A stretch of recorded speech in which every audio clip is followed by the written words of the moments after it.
বন্ধুরা, debate with Rana চ্যানেলের পক্ষ থেকে আপনাদের সকলকে স্বাগতম, শুভেচ্ছা।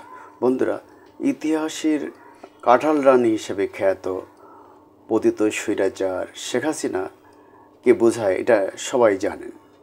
কেন শেখ হাসিনাকে কাঁঠাল রানী বলা হয় তার একটা কারণ তো আছে।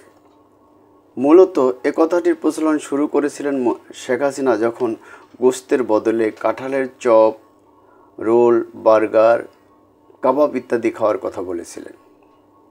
তিনি সবাইকে এই পরামর্শ দিয়েছিলেন। তিনি বলেছিলেন যে মাংসের দাম বেশি, বিদেশে অনেকেই কাঁঠাল দিয়ে কাবাব, বার্গার, রোল ইত্যাদি বানিয়ে খায়। তো তিনি বলেন উন্নত বিশ্বের এখন মানুষ গোশত খেতে চায় না, তারা কাঁঠালের চপ খায়, আমরাও এই চপ খাবো, বার্গার খাবো। তখন থেকেই অনেকে তাকে কাঁঠাল রানী বলতে শুরু করেন। তবে সর্বপ্রথম তাকে কাঁঠাল রানী হিসাবে আখ্যায়িত করেন জনপ্রিয় লেখক, টকশোয়ার ডাক্তার পিনাকি ভট্টাচার্য। তিনি এর আগে একবার দেশবাসীকে কুমড়ার বদলে বেগুনের বদলে কুমড়া দিয়ে বেগুনি বানানোর কথা বলেছিলেন। রমজানে যখন বেগুনের দাম বেড়ে যায়, রোজাদার লোকেরা তারা বেগুনি দিয়ে ইফতার করতে পারছিলেন না। এই সময় তিনি হঠাৎ পরামর্শ দিলেন যে কাঁঠাল দিয়ে বেগুনি করার। সত্যি কথা কি, কাঁঠাল দিয়ে কি কখনো বেগুনি হয়? বেগুনি নামটাই তো বেগুনের কারণে। তো এই ধরনের বহু পাগলামির নজির তার আছে। তিনি জিয়াউর রহমানকে বলেন যে তিনি মুক্তিযোদ্ধা ছিলেন না, তিনি পাকিস্তানের রাজাকার, তিনি শেখ মুজিবের হত্যাকাণ্ডের সাথে জড়িত। সত্যি কথা, জিয়াউর রহমান বেঁচে থাকাকালীন এই কথা কেউ বলেনি। তিনি একসময় বললেন যে বিশ্ববিদ্যালয়ের ছাত্রছাত্রীর উদ্দেশ্যে, তিনি আন্দোলনরত শিক্ষার্থীদের উদ্দেশ্যে বললেন যে মুক্তিযুদ্ধের নাতিপুতিরা মেধাবী না, তো কি রাজাকারের সন্তান নাতিপুতিরা মেধাবী? তো ওরা যদি কোটা না চায় তাহলে ওরা হল থেকে বেরিয়ে যাক, বিশ্ববিদ্যালয় থেকে বেরিয়ে যাক, যারা কোটায় ভর্তি হয়েছে চাকরি ছেড়ে দিক। আবার একবার বললেন যে বিদ্যুতের সমালোচনা করলে উনি বলেন যে ঠিক আছে, বিদ্যুৎ সব বন্ধ করে দেব। তো শেখ হাসিনা আবার বললেন একবার যে আন্দোলনের একটু আগে যে শেখ হাসিনা কখনো পালায় না, কিন্তু আসলে উনি পালিয়ে গেছেন। তাইলে এই যে এর আগেও আমরা জানি যে শেখ হাসিনাকে আদালত একবার রং হেডেড বলেছিল। কেন রং হেডেড বলেছিল? এইসব পাগলামি কথাবার্তার জন্য। তিনি আন্দোলনের এক পর্যায়ে যখন কারফিউর সময়টায় তিনি কিছুদিন 3-4 দিন পালিয়েছিলেন, হয়তো বেরিয়ে এসে তিনি আবারও পাগলামি শুরু করলেন এবং আন্দোলনরত শিক্ষার্থীদের তিনি নানাভাবে অভিযুক্ত করা শুরু করলেন। তিনি এরপরে তিনি গেলেন কোথায়, ওই যে স্থাপনা ভাঙার, সেগুলো দেখতে। সেখানে গিয়ে তিনি হায় রে, আমার সব কিছু ধ্বংস করে ফেলল। অথচ তিনি ছাত্রছাত্রীদের যে যারা মারা গেছেন তাদের উদ্দেশ্যে কিছু বলেননি, এবং যারা আহত হয়ে কাতর আছেন তাদেরও বলেননি কিছু। তিনি ব্যাপক হত্যাযজ্ঞ চালিয়ে এই হত্যাযজ্ঞের তুলনায় তিনি সম্পদ বিনষ্টকে বেশি গুরুত্ব দিয়েছেন। এগুলো তারই একটা পাগলামি চরিত্রের বহিঃপ্রকাশ।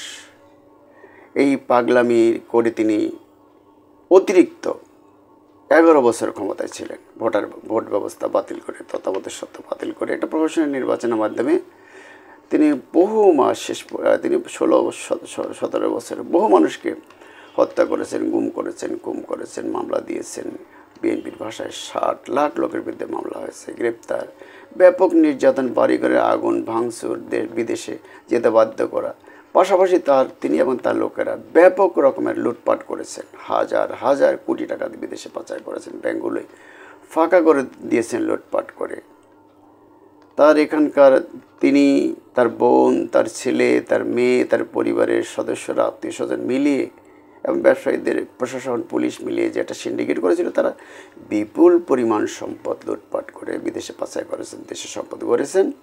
এখন তার এই পালিয়ে যাওয়ার পরে ওইসব লোকেরা বিপদে পড়েছেন। উনি তো চলেই গেছেন, কিন্তু তিনি দলটাকে বিপদগ্রস্ত করে গেছেন, আওয়ামী লীগকে, এবং তার যারা আত্মীয় স্বজন, বন্ধু বান্ধব যারা এইসব লুটপাটের সাথে এবং হত্যাকাণ্ডের সাথে জড়িত, তাদেরকে আজকে তার মাসুল দিতে আছে। ওনার বিরুদ্ধে শতাধিক মামলা হয়েছে। তো এই যে পাগল মানে রং হেডেড পাগলামির জন্য একটা জাতি কীভাবে এ ধরনের একটা প্রধানমন্ত্রীকে পাগল প্রধানমন্ত্রীকে মেনে নিতে পারে? আমাদেরকে আসলে প্রথম 5 বছর বাদ দিলে পরের 11 বছর তিনি একটা যে পাগলামি করেছেন তার মাসুল এই জাতিকে দিতে হচ্ছে। আর তার এই পাগলামি থেকে সহযোগিতা করেছেন এই আমাদের প্রতিবেশী দেশ ভারত। ভারত এদেশের জনগণের সঙ্গে কখনই সম্পর্ক করেনি, তারা এই শাসক গোষ্ঠী শেখ হাসিনার সাথে সম্পর্ক করেছে। আজও তারা তাকে আশ্রয় দিয়েছে, প্রশ্রয় দিচ্ছে, ষড়যন্ত্র করেছে এই অন্তর্বর্তী সরকারকে উৎখাত করার জন্য। এই পাগলের মধ্যে তারা কি স্বার্থ দেখেছে তাদের, এটা আমরা জানি।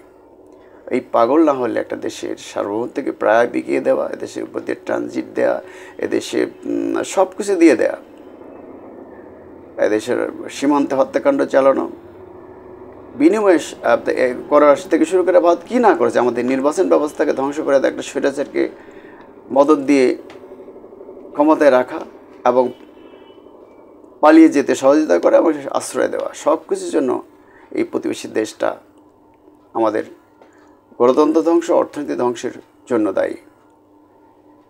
আবার এদেশের বহু লোক বাংলাদেশে চাকরি করে বড় বড় পদে অনেক টাকা নিয়ে যায়, আমরা আবার তাদের পণ্য আমরা ব্যবহার করি। আমাদের লোকেরা সে দেশে চিকিৎসার নামে যায়।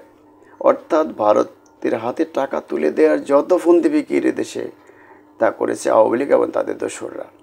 আমরা যারা দেশপ্রেমিক জাতীয়তাবাদী আছি, আমরা ভারতকে এই সুযোগ আর কখনই দেব না। আমরা ভারত আমাদের বন্ধু রাষ্ট্র হতে চাইলে তাদেরকে অবশ্যই সমতার ভিত্তিতে তাদের পররাষ্ট্র নীতিকে ঢেলে সাজাতে হবে। আর পাগলকে তারা আশ্রয় দিতে পারবে না, প্রশ্রয় দিতে পারবে না।